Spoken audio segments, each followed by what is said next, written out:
Hello, magandang oras po sa lahat ng aking mga tagapagsubaybay sa aking YouTube channel at maraming salamat po. Hanggang ngayon ay nandyan pa kayo. Kaya malaki po ang aking pagpasalamat na kayo ay palaging nakatingin at nagsubaybay sa aking channel.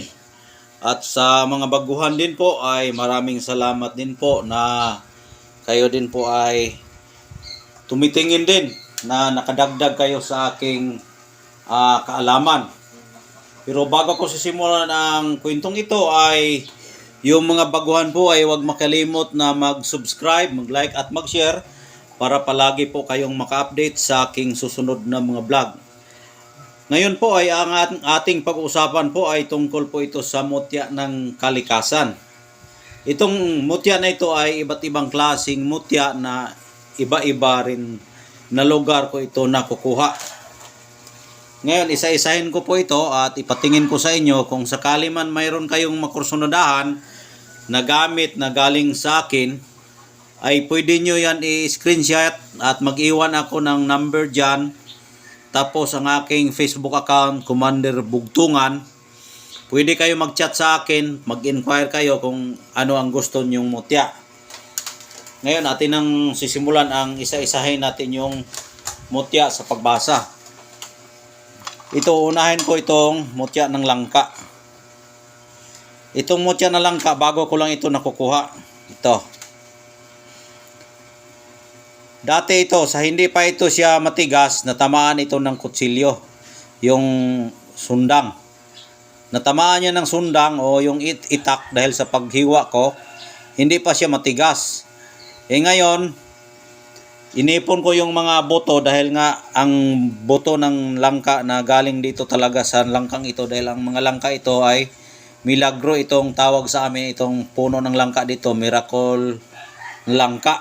Milagrosong langka yung puno namin dito.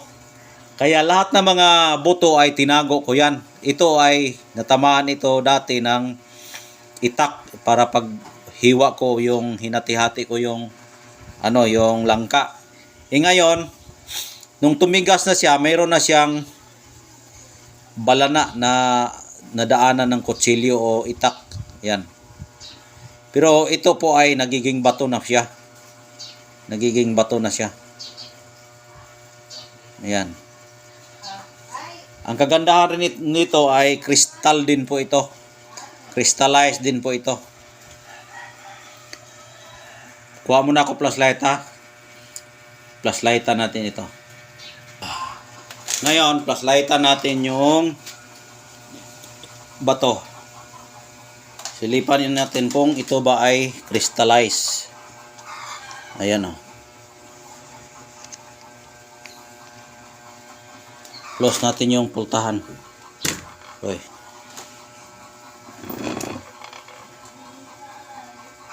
Ayan.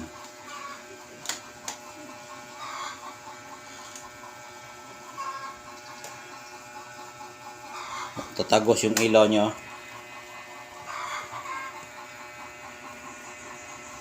Ayan. Maganda magpunta tayo doon sa madilim na lugar para makita nyo talaga siya. Dali natin yan. Dali natin dito sa madilim.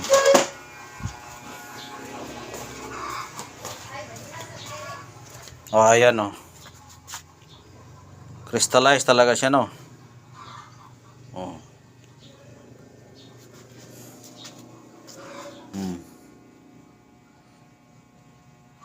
Yan, crystallized siya. Balik natin dito sa maliwanag na lugar. Yan. Crystallized siya na batong langka. Ngayon, i-open natin yan no. Ngayon,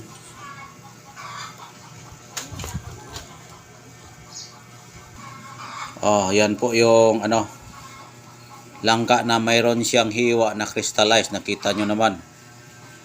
Yan. Tapos, ito rin ang ipo-ipo, no? Ipo-ipo rin ito, pero crystallized din ito. Crystallized din ito. Tingnan natin sa flashlight ha, para ganahan rin kayo na makakita sa batong yan. Ayan o. Ngayon, punta tayo doon sa madilim. Tanggal-tanggal kasi itong ating video. Ayan, punta tayo doon sa madilim.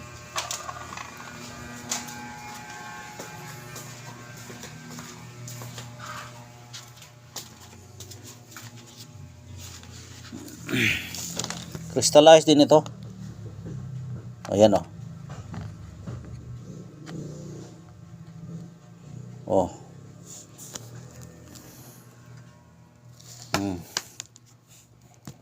Yan. Crystallized din yan. Ipo-ipo yan. Ipo-ipo. Oh. Ngayon, balik naman tayo doon sa maliwanag. Maliwanag na lugar. Yan. Dito tayo.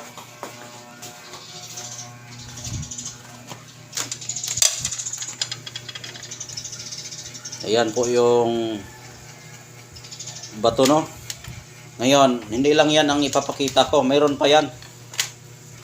Yan, basahin natin yan lahat. Basahin natin ito lahat. Ito po ay crystallized din na na ipo-ipo, no? O, yan, o. Yan po yung ipo-ipo na crystallized. Yan, i-screenshot ninyo ha, at kung anong gusto nyo. Ito ay ipo-ipo rin ito, pero hindi siya crystallized. Ipo-ipo rin yan. Pero ang pinagkaiba dito sa ipo-ipo, may siya, may mata dito sa dulo. Yan. Ito rin ay kakaibang bato. Ayan. Meron siyang sinturon na puti, na pinapalibutan siya ng puti. Ayan o. Sinturonan na bato. Ayan. Batong may bakos. Gilibutan siya og puti. Na, muna, dayon kini. Pinakagwapo kini o. Ayan o. Pinakamaganda, may mata siya o. Yan, mata. Baliktaran din ito, yan o. Baliktaran, maliit lang siya pero maganda. Yan o. Yan. Nakuha ko ito sa sa ilalim ng kahoy ito. Yung buko ng kahoy, kung kilala ninyo yung kahoy na malaking troso na patay, diyan ko yan nakukuha. May bato yung kahoy na aking ginagawang panggatong. Yan. Nakita ko yan dahil nga nangahoy ako at biniyak-biyak ko yung kahoy para yun, panggatong nga. May bato sa loob ng kahoy. Ito po. Yan. Nakuha ko ito sa bato. Sa kahoy na troso. Na malaking kahoy na troso. At yung troso, nagkuha ko para kinuha ko ng panggatong, ginagawa kong panggatong. At yan po ang aking nakukuha doon. Ayan. May mata siya. Ito, mata rin yan, no? Lapos. Oh. Yan. Ulitin natin. Ito po ay sinturon na bato. Oh. Napalibutan siya ng puti. Yan. Hinati niya yung kulay brown na pato sa puti. Hinati niya. Ayan. Ito, ang gamit nito ay sinturon, o kahit wala ka ng bakos, ito na ang pwede mong magamit sa agimat mo. Makaproteksyon na ito sa'yo. Dahil ang bakos na yan, nakasimbolo yan sa espiritu na hindi makalapit sa'yo. Ayan. Bakos na bato. Batong baksan.